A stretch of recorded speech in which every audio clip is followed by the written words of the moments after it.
So, in the next question, if you permit me, let me know what are your thoughts and feelings about your daughter being involved in ministry. So, I know that your daughter Emma is being a vicar in Church of England. So, She is. if you can. That was quite a challenging one. I think she was a bit worried when she felt the call. She was a bit worried to tell me, bearing in mind that I had been very severely hurt as a minister myself. And I spent a lot of time shouting at God when she told me that she was investigating, looking into being a Church of England vicar and the call. And I spent a lot of time shouting at him, telling him not to hurt her. Because she's your only daughter. She's my only daughter. And as mums, we are protective of our family. Well, we should be. Yeah. Dads should be too. And because I'd been hurt, I did not want to see her in the same situation I'd been in. And she'd been there throughout my hurt too. She'd been at my church when I'd gone through all that difficulty. So she'd seen it, experienced it as a daughter to a mum being damaged and seen what it had done to me. So I did spend a lot of time shouting at God. But I am also aware that God has very broad shoulders and that when we shout at him, he can cope with it very well. And he knows us and he loves us and he loves us as we are. So that was okay. I am proud of her. I do sort of think, where did I go wrong? Because I thought I'd brought her up as a non-conformist. We have all these different denominations in this country, or in the world, really. Yeah. And how did I end up with her as a Church of England vicar?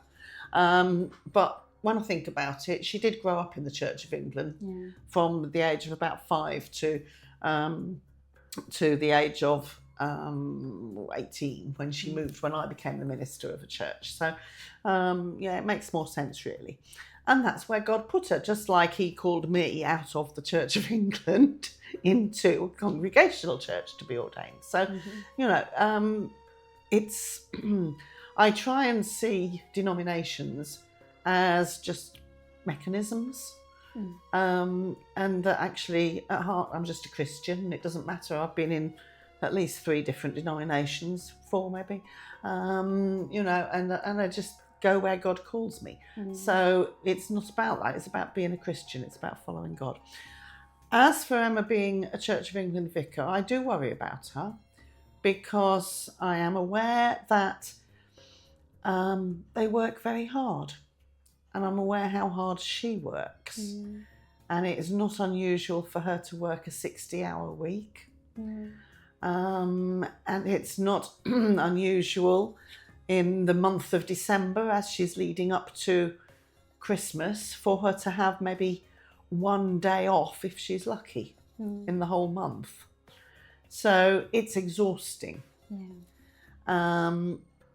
And so I find that quite a challenge to deal with, and we do as parents help her as much as we can and support her as much as we can. But I'm proud of what she's doing because I have seen the church that she's in now grow. The people grow spiritually. She's quite visible in the community because she doesn't drive a car because of medical reasons. So she can't drive. And she can't balance on an ordinary bike, so she has an adult tricycle, which is purple. So she's quite visible. So she cycles around the parishes, well, the parish, which is 3 estates, one of which is your estate, where you live, of course. And you may well have seen her cycling past yours at times. And because her tricycle gets parked outside people's houses as she goes and visits, she sometimes gathers a crowd. One story she told us was of coming out of having done a home communion and finding a group of youths, teenage boys, gathered around her tricycle. Now, this could be a bit intimidating. She went up to them and they said, they chatted to her, and she was chatting to them, and they said, "Is this yours?" And she said, "Yes, it is." And remember, she'd got her dog collar on. They could see she was the vicar. They said, "Is this yours?" And she said, "Yes." And they said, "Cool." Which was a bit of a surprise, I think. But it opened up conversation. And because she cycles around and she goes into schools to do assemblies, the younger children around here see her, and they'll often call out, "It's Reverend Emma! Hello, Reverend Emma!" Yeah. So, people see her and can chat to her and can stop her much more than if she was in a car. So she's doing a good job. Yes. And I can see that.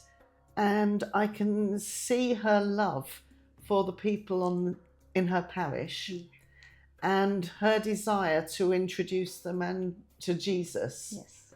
And to bring the church family to a deeper knowledge. I find what God is doing in Ipswich absolutely amazing at the moment. So God seems to be bringing teenagers into the church. Yes. And they're coming on their own. So he's bringing teenagers into her church. The church that I go to now and worship at, teenagers are coming. They are proving a bit of a challenge in my church. I don't know about hers. But in my church, they're a bit of a challenge. And we have a difficult estate near us too. But they're not coming in with parents. They're just walking in because they want to know. Yes. And it's quite fascinating. It is. And it's happening all over Ipswich. Yes. And so we just continue to pray. And it's great to see the next generation coming in. We have a service for all the churches in Ipswich at the beginning of the year, organised by something called Ipswich in Prayer. And it was focused on youth this time. And we heard from some young people who decided to start, they're in the sixth form doing their A-levels, and they decided to start Christian unions at their school. Nice. Yeah. And these are different schools around Ipswich, secondary schools around Ipswich. And since September, they started these Christian unions.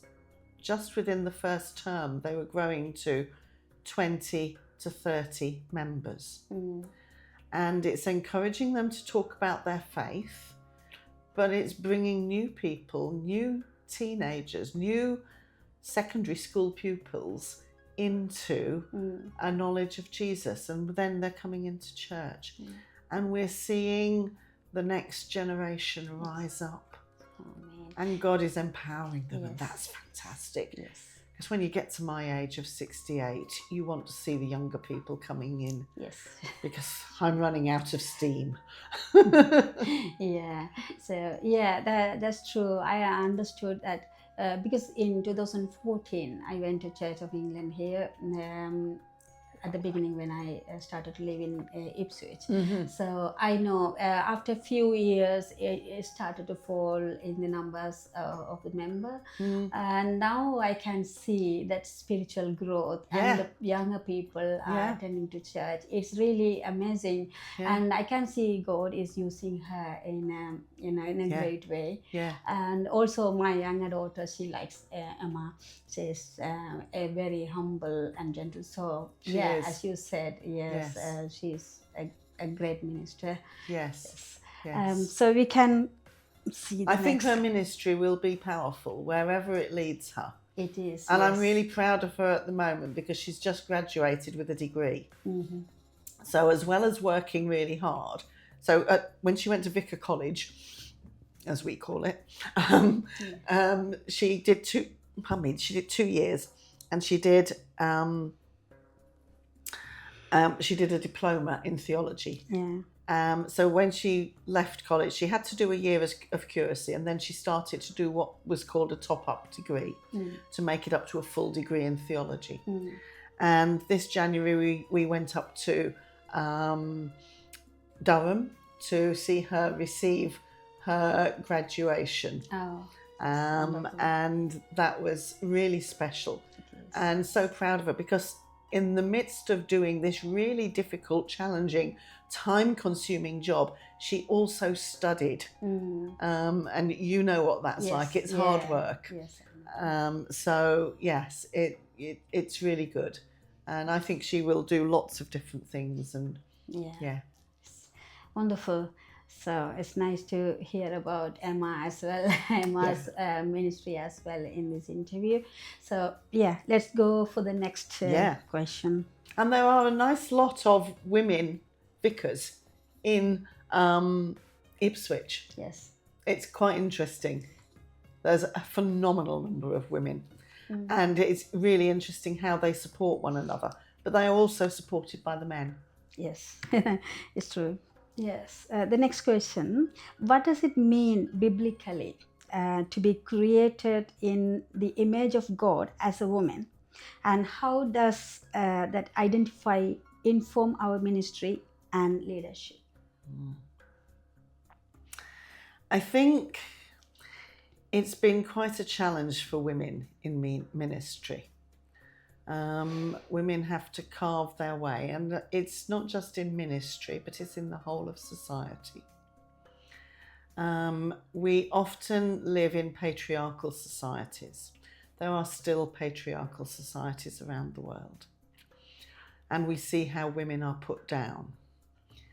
Women are denied equality. It is really good to see how women have been empowered to do ministry in recent years.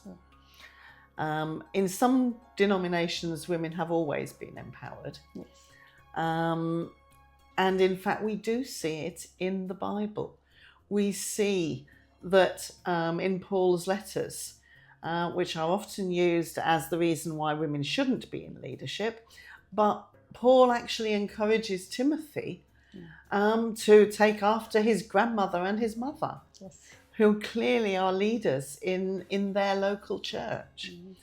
And Paul encourages the women in their leadership too. And the women are there, clearly visible. Jesus was ministering in a patriarchal society. So to use the example that he didn't have women disciples is not necessarily a very good example, because it just wouldn't have worked in that time. I can remember one of the older ladies in my church being really put out about the fact that when she got married as a younger woman, and at the time she was working in the co-op, she was made to give up her job because at that time married women didn't go out to work. Look how society has changed now. And women have got a much more sense of equality in what we do and how we can work. And hopefully we have an equality of pay too. But women can still be treated as second-class citizens, which I think is still sad. We still have to fight for our rights and for equality. And there is still an awful lot of misogyny in our society, even though we are an equal society. So from the sense of biblically, I think Jesus always treated women as equals and different. if you look at the way he interacted with the Pharisees were the biblical leaders of the day, and they thought they'd got it right. And clearly they hadn't, because they put in so many rules. And Jesus came along and said, well, actually, you've got it wrong, but they weren't listening. The way he empowered women, the way he treated women, was very different to the way even his disciples would treat them. So take, for example, the Samaritan woman at the well. I love her story. I think she's fantastic. And I think it's really important that the first evangelist who introduced the town to Jesus was a woman. Even though the disciples were, oh, what's he doing talking to a woman? You know? And that's in there because they're showing that this was not usual and not normal. And Jesus was very countercultural. And I think sometimes we can put our cultures into our biblical interpretation. And in doing that, we put God in a box. Whereas actually, we're the ones in the box. And God is outside of the box. And sometimes he's saying, come on, get real. Look at who I am. You know, we are all made in God's image. And that doesn't matter whether we're male, female, black, white, Asian, African, wherever we are from. We are made in God's image. And that is really important. And whoever we are, God loves us equally. And Jesus didn't die for the men more than the women. He died for all of us because all of us need our sin forgiving, and all of us sin equally. And if we can sin equally, then we can minister equally. If that makes sense. I hadn't thought of that before, but a new revelation there. That's an excellent thought, yes. Thank you for that explanations, especially you mentioned about the Samaritan women. So God created everyone in the same way, in his image. So we are the people inside the box. I like that. And if God calls us, who are people to dispute that? Yes, we sometimes get God's call wrong because we're not always perfect, and we don't always hear. And sometimes it doesn't work out because other people aren't hearing correctly. But, you know, we do have a call, and God makes that call clear. And he wouldn't call women if he didn't want women to minister. That's true, thank you for that. My next question is, how does the Bible shape our understanding of women's calling in God's redemption mission? And how do we live that out in today's church? I think, as I've already said, that God calls each of us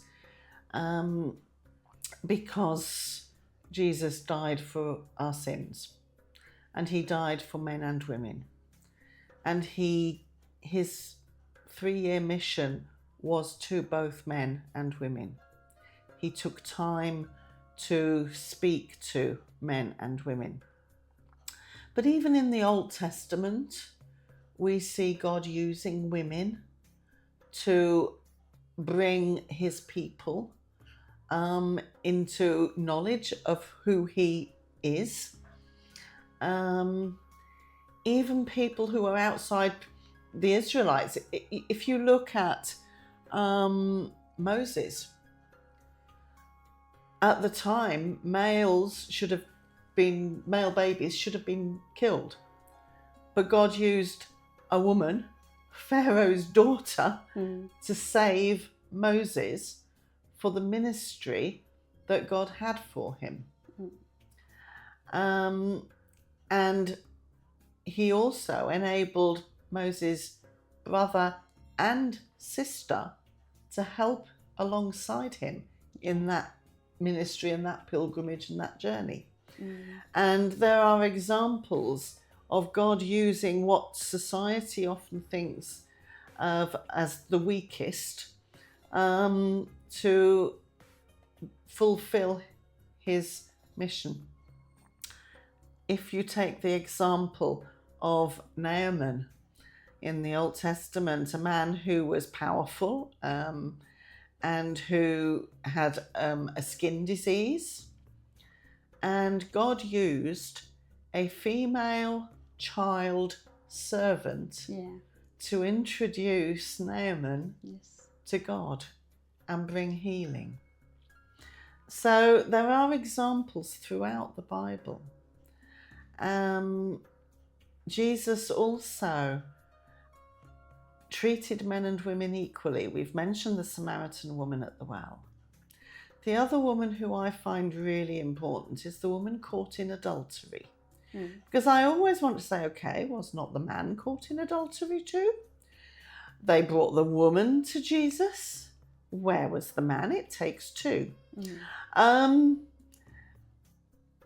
There is, we sin equally.